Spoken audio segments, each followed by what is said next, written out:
killing claw of a velociraptor, the talons of birds of prey, top of the food chain, the ultimate predator. Eagles, hawks, owls, vultures, rulers of the skies, hunters and masters of flight. Welcome to Predators on Wings.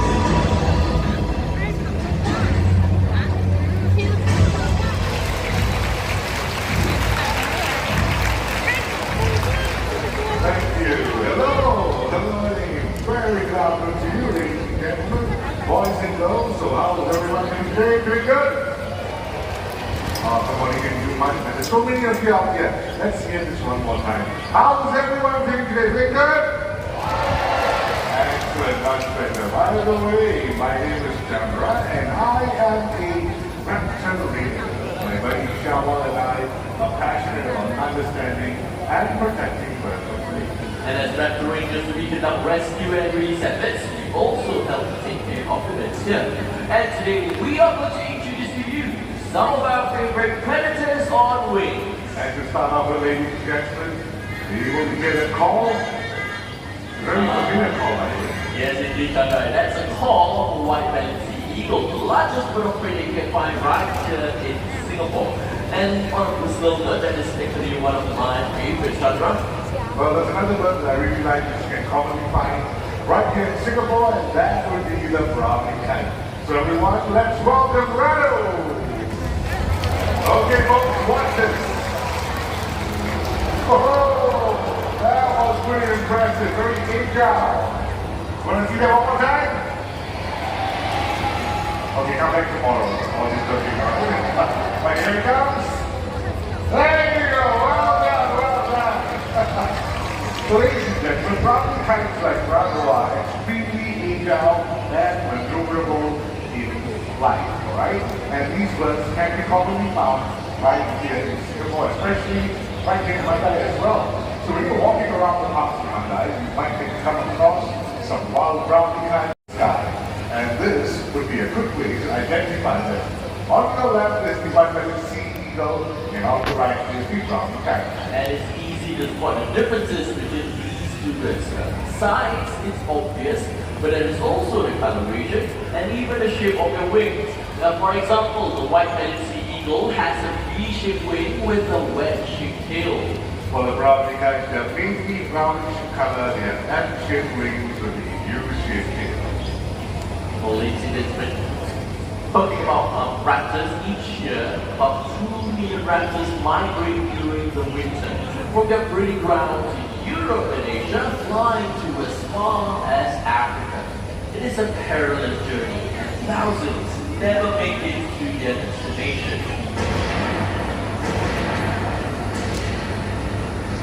Each year, thousands of these birds are being killed for sport. So we will need your help to save and protect them. Oh, guys. It's true. Yeah. Indeed, birds of prey are vital to the health of our planet. They remove all sick animals and get rid of pests. Now, one bird in particular helps us very well with pest control. That bird is none other than the owl.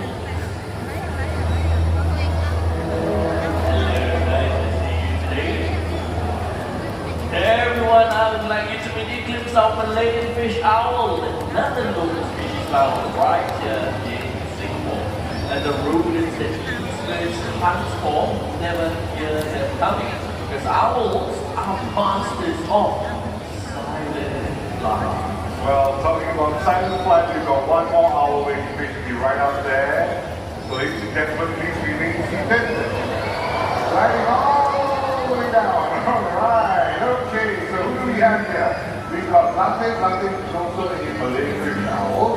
And, you know, owls look like Latte here. They have a very good at flying, very silent, because unlike other birds of prey, these birds have got extremely soft edges at the tip of their feathers. So the sound frequency created by the wing flaps will be absorbed by those feathers. And did you know that owls have an excellent eyesight? In fact, they do have binocular vision. Talking about eyes, the colors of their eyes tell us when they tend to hunt. The owls with yellow eyes and large when they live, they hunt during the day. Orange eyes, they like to hunt during sunrise and sunset. The harbour owls with black eyes, well, they love to hunt during the night. So ladies and gentlemen, I've got a question for all of you. I'm pretty sure you know that owls are capable of turning their head all the way to the back, right? Yes, you've seen this before? Okay, but the question is, how many degrees do you think an owl is able to turn its head? You want to think out the answer, you know it? Okay, I have 360. 180. 270 as well. Okay, hang on. I'm going to make this easier for everyone. How many of you think it's about 360? Raise your hands. Don't be shy. Okay, what about 270 degrees? Okay, and 180? Alright, well, the majority of you got it right. The correct answer will be up to 270 degrees. Give yourself a round of applause.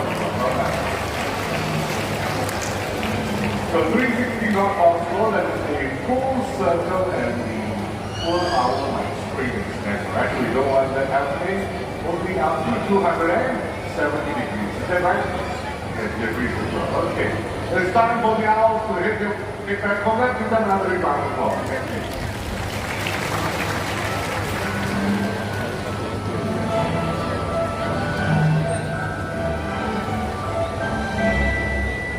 Ladies and gentlemen, you have seen birds of prey from Southeast Asia. Next up, we're going to move on to the Americas. So everyone, let's welcome Susie, our American bald eagle.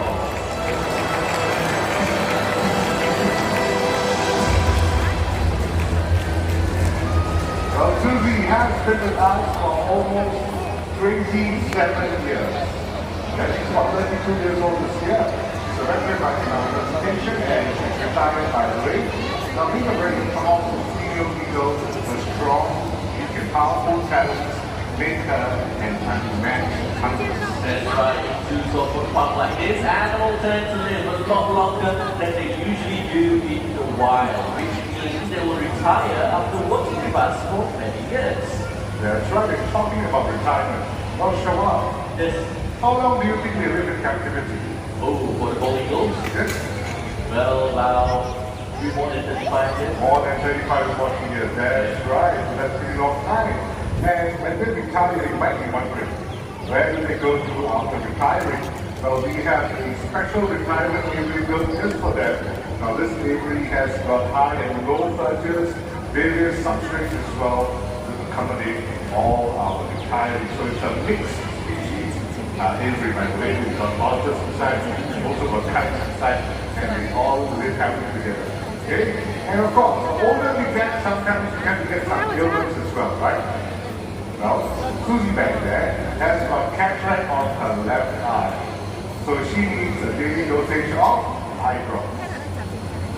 Now, on our next slide, we've got Ethan. Ethan is one of our ex-presentation staff from Jerome Bird days, okay? He's retired, by the way, and he is partially blind on both eyes. So he can't see his food. We will have to hand-feed him on a daily basis. Speaking about retirees, already all learn to stay active and stimulated, and that's why Susie is out here making an appearance to see everyone today. But I think it's time for her to check in with a team of trainers and bands. Ladies and gentlemen, let's get up for Susie, our American bald eagle.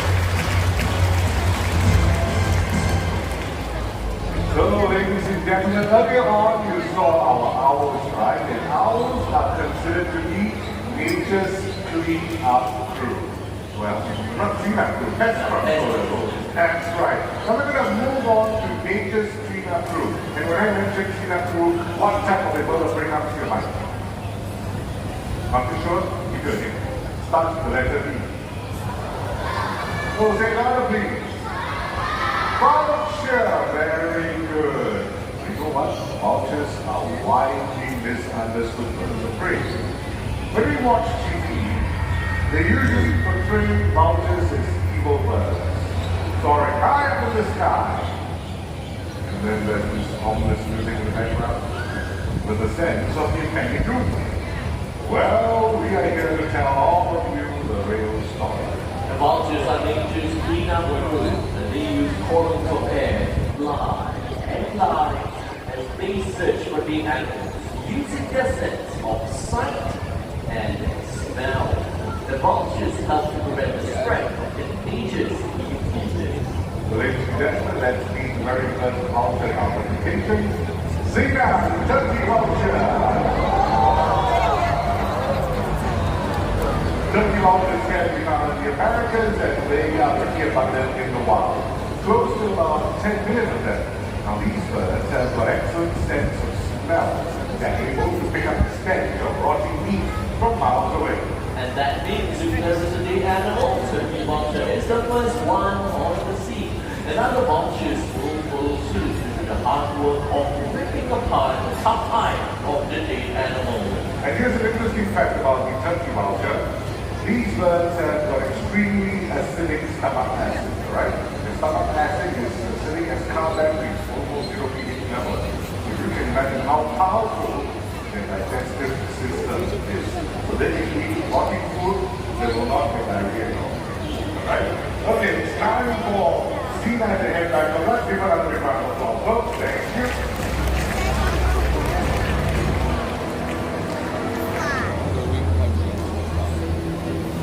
Ladies and gentlemen, boys and girls, our next vulture species is also from the Americas. In my legends, these birds are considered to be the messengers between humans and gods, earning them the title, the king. The king vultures are the only vulture species in the world with multicolored skin, sharp piercing eyes. They join us on stage with an experienced senior trainer, Muhammad Noor, and he's holding on to tools similar to what Chandra and I are holding on to. Right now, this simple tool is called a target stick, a tool used by animal trainers to guide and direct animals to the positioning that they want them to be. It looks like our trainers all set and ready. Alright folks, so you're all set, let's welcome our magnificent king vulture, Ron Calvin.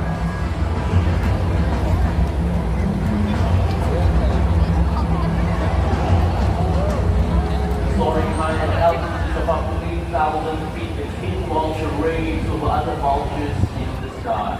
The king vulture is among the world's largest scavenger, and they have powerful footprint which helps to rip, pull, and even turn over hunters of a medium-sized animal. The other vultures will make way for the king because they can get their parts of the carcass other vultures cannot. Now the king vultures, they have extremely powerful life force as well, so they are capable of breaking ribs with ease, and these birds have got quite a temperament. When they are agitated, they are known to hiss pretty loud. Now you might be wondering what is that piece of meat hanging right up on the nose area, or the beak area. Okay, now that is called a karanko. Can you repeat after me? Say karanko. Who's uncle? Karanko, okay. Alright, time for the king vulture to head back to his throne. That's a big round of applause for him, everyone. Thank you.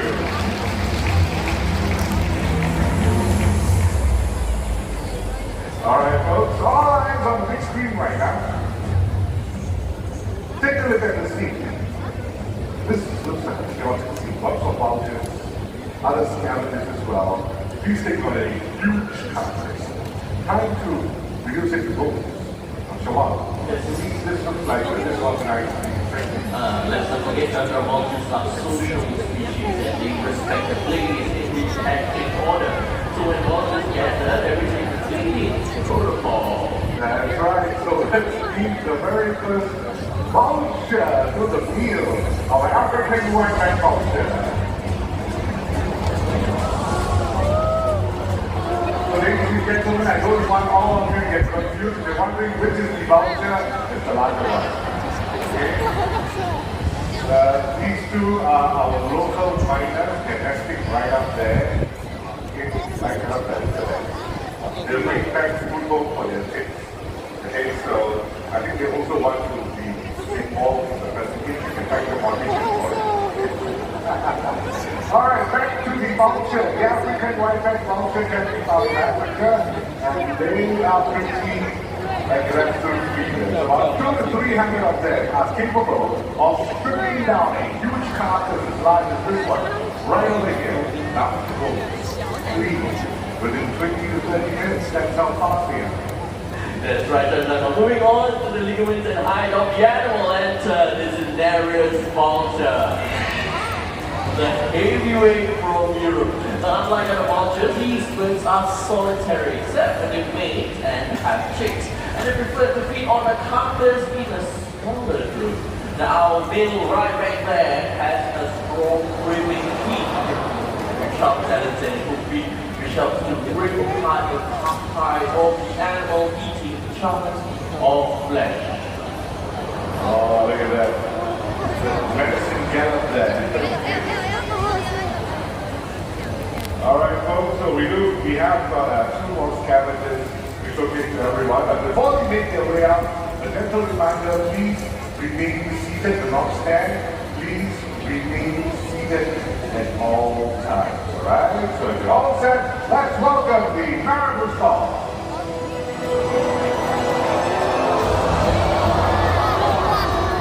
And we go one more from right back there. There you go, very low above the head. Everyone needs a lovely Marabou song. They can also be found in Africa, and they're known to coexist vultures in the wild. Now, if you notice that the Marabou stalks have got this sharp, dagger-like beak, and also a stern old man face. That's why they're also known as the old man stalk. And although they're not vultures, they're able to cooperate and coexist well with vultures, especially during the big feast. Now, ladies and gentlemen, about 11 species of vultures in Africa clean up to 70% of the continent's area. We could all be in a lot of trouble without vultures. Isn't that right, Chandra? That is true indeed. Throughout the world, we are losing these amazing birds at an alarming rate. Due to various reasons like deforestation, electrocution, deliberate poisoning, and even superstitious beliefs. Well, conservation efforts will be the only way to save these birds from extinction. In fact, they are already on the brink of extinction. Ladies and gentlemen, let us all show these wonderful birds of the keep our environment safe and clean some support and appreciation. Let us all show them some appreciation right now by giving them a big round of applause. Thank you.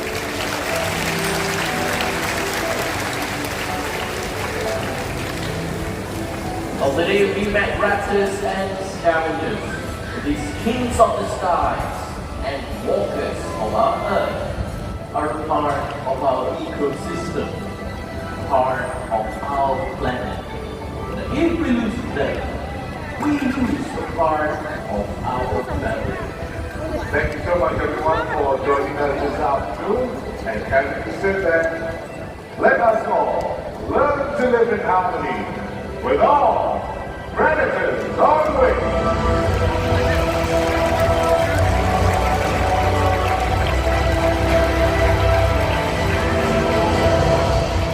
Ladies and gentlemen, thank you so much for coming out to our presentation, and now allow me to share with you our next program happening right here at Sky and Theatre. Now, if you're keen to watch modules or parents or even panicants, a totally different program, well, you'll be back here with the Wings of the World happening at 5 p.m. Alright, don't miss that. Wings of the World happening right here at 5 p.m. Alright, ladies and gentlemen, really great audience. I hope you enjoy your day right here in Bird Paradise. Thank you and goodbye. Thanks.